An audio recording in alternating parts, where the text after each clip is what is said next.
El derecho a la vida aparece proclamado en el artículo 15 de la Constitución. Su ubicación al comienzo de la relación de derechos fundamentales y libertades públicas de nuestra Constitución no es casual. Se recoge ahí porque el derecho a la vida es el requisito necesario para el ejercicio del resto de derechos, es un prius, y por tanto esto, como veremos, le va a dar una protección especialmente reforzada. El derecho a la vida en sí mismo no es un derecho o facultad, aunque suene extraño decirlo. No se vive porque se tenga derecho o facultad de vivir, sino que es un mero hecho biológico, como ha reconocido el Tribunal Constitucional. Y por ello, precisamente porque depende realmente de un hecho biológico, tradicionalmente el derecho a la vida no aparecía reconocido en nuestras constituciones, no lo recogían nuestras constituciones hasta la Constitución de 1978. Y eso no era porque no se quisiera proteger la vida, sino porque, dado que era un hecho biológico, se daba por sobreentendido. No tenía sentido proclamar un derecho cuando no dependía el hecho en sí del derecho. Por lo tanto, no aparece en estas primeras constituciones. Sí aparecerá posteriormente, sobre todo en el derecho comparado en las constituciones a partir de la Segunda Guerra Mundial, y ello como consecuencia de los acontecimientos que ocurren antes y durante la Segunda Guerra Mundial. Con la proclamación del derecho a la vida, lo que se quiere reconocer es la vida como uno de los valores o el valor principal del ordenamiento constitucional y evitar las intromisiones o atentados contra la vida que puedan llevar a cabo los poderes públicos. El derecho a la vida también presenta en el marco actual del Estado social una doble dimensión que va más allá de la dimensión en la que los poderes públicos deben proteger la vida o deben abstenerse de llevar a cabo atentados contra la vida. El Estado social, o el derecho a la vida desde la perspectiva del Estado social, supone que el Estado además debe dar unas condiciones mínimas para que podamos vivir de acuerdo con las mismas. Ya no se trataría, al amparo del Estado social, de que los ciudadanos puedan vivir, sino además que vivan con determinadas condiciones de dignidad.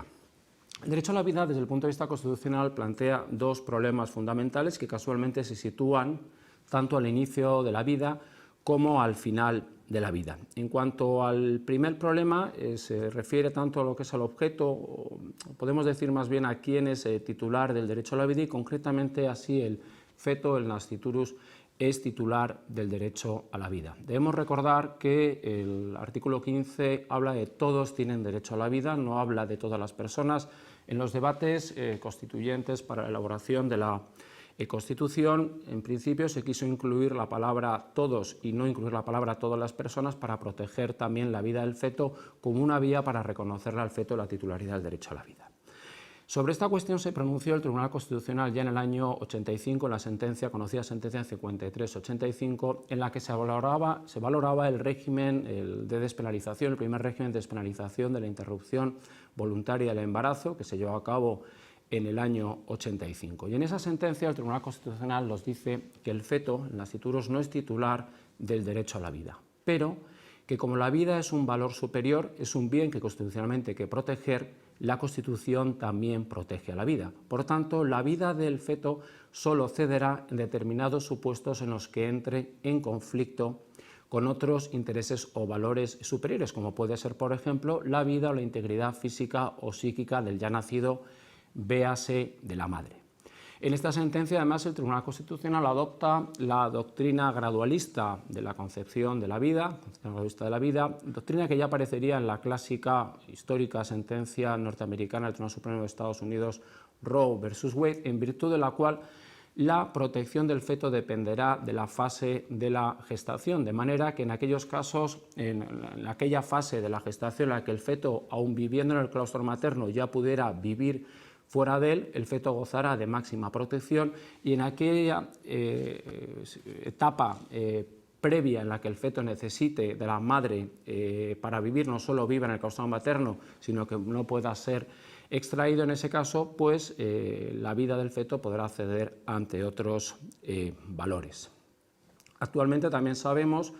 que en el año, por Ley Orgánica 2/2010, en el año 2010, se aprobó un nuevo régimen de despenalización de la interrupción voluntaria del embarazo que cambia el modelo anterior, el modelo que había declarado constitucional el Tribunal Constitucional, que respondía a un modelo de indicaciones, Se incluye ahora en esta ley orgánica un modelo mixto de plazos e indicaciones y está pendiente de resolver el Tribunal Constitucional acerca de la constitucionalidad. Habrá que esperar, o bien el Tribunal Constitucional reiterará la doctrina del año 85 o haciendo uso de la doctrina del árbol vivo, de la Living Constitution, puede también que, atendiendo al contexto social actual, proclame la constitucionalidad de un sistema mixto, pese a lo que dijo, pero habrá que esperar a lo que diga el Tribunal Constitucional.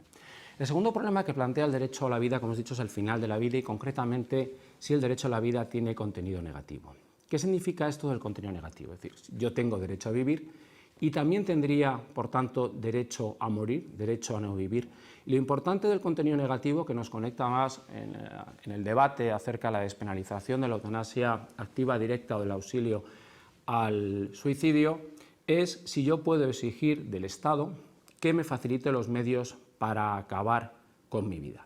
El Tribunal Constitucional español no se ha pronunciado directamente sobre esta materia. Recordemos el famoso caso Ramos San Pedro, en el que solicita del Estado el auxilio para poder acabar, para que alguien pueda acabar con su vida, pero este caso no, aunque llegó al Tribunal Constitucional, no fue resuelto porque Ramos San Pedro acabó con su vida antes de que se dictara la correspondiente sentencia, por lo tanto se tuvo por decaído el correspondiente recurso de amparo al no vivir ya Ramos San Pedro. Tenemos dos sentencias que indirectamente abordan este debate sobre el contenido negativo del derecho a la vida, pero en contextos muy concretos. Uno sobre la negativa de un testigo de Jehová menor de edad a recibir una transfusión de sangre, sentencia del año 2002, y también las conocidas sentencias del Tribunal Constitucional sobre la alimentación forzosa a miembros de la banda terrorista, reclusos de la banda terrorista Grapo en huelga de hambre. En esta sentencia del Tribunal Constitucional viene a señalar que el derecho a la vida no tiene contenido negativo. Es decir, tenemos derecho a vivir, pero no tenemos derecho a exigir del Estado que ponga fin a nuestra vida. Pero eso no significa que, por ejemplo, al amparo de la libertad, los ciudadanos no puedan decidir rechazar, por ejemplo, un tratamiento que supondría mantener a la persona con vida. Por lo tanto, el hecho de que el derecho a la vida no tenga contenido negativo, según nuestro Tribunal Constitucional, no implica que los ciudadanos no gocen de autonomía para decidir sobre determinados tratamientos y, como ya acabo de señalado antes, aunque esos tratamientos supongan el mantener con vida a la persona y, por tanto, su no aplicación suponga que esa persona pierda la vida. También es interesante, en relación a esta cuestión,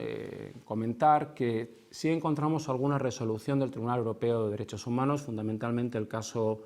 Priti, también algún caso reciente, Grossman frente a Suiza. Fundamentalmente en el caso Priti, el Tribunal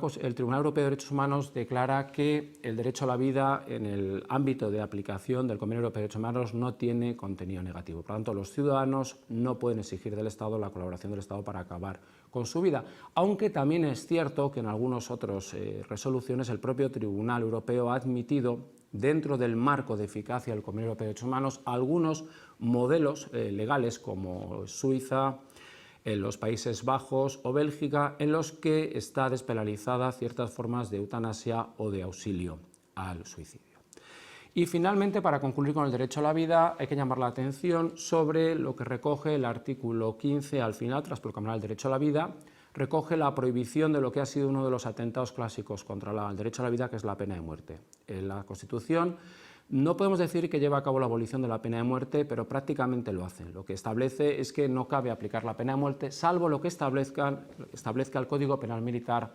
para tiempos de guerra. Lo que ocurre es que en el año 95 se aprueba una ley orgánica por la que desaparece del Código Penal Militar la pena de muerte, por lo tanto, de hecho, ya no existe la pena de muerte, ni siquiera en ese supuesto que permitiría la Constitución